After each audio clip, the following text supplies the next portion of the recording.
worked it last night. Crazy viewership. Are you surprised that it was as big as it was?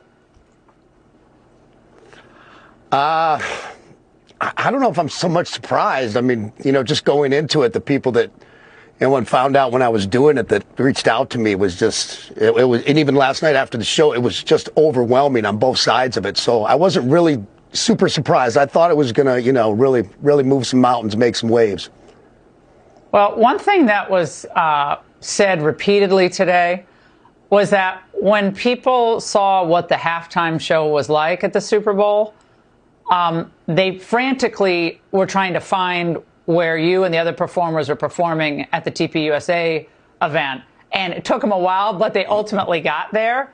And I think it's kind of a sad thing because you performed at the Super Bowl back in 2004 with Justin Timberlake. So talk to us about the way that whole transition has happened. Oh, well, first of all, nobody remembers I played the Super Bowl because that was when Janet Jackson showed her boob.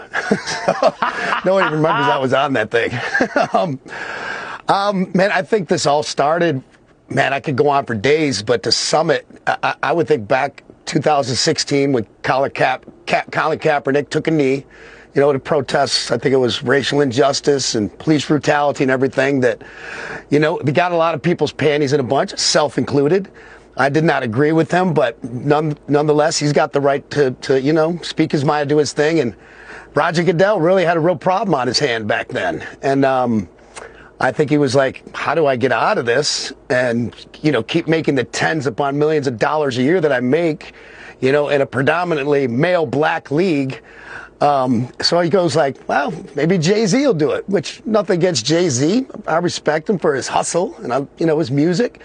But it seems like there's a little bit of a DEI hire there going on, to kind of like, black guys love Jay-Z. And of course, I'm not that ignorant. I know a lot of us love Jay-Z, not just black guys. But in the league where he had this problem, it seemed like, we'll bring him in. And so, Jay-Z's not going to take that position of power and that money.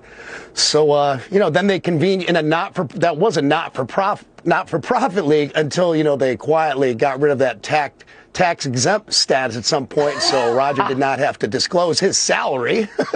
So he had all sorts of problems. So he brings in Jay-Z, and what's Jay-Z going to do? He's going to do right by his base. That's where you had Kendrick Lamar last year.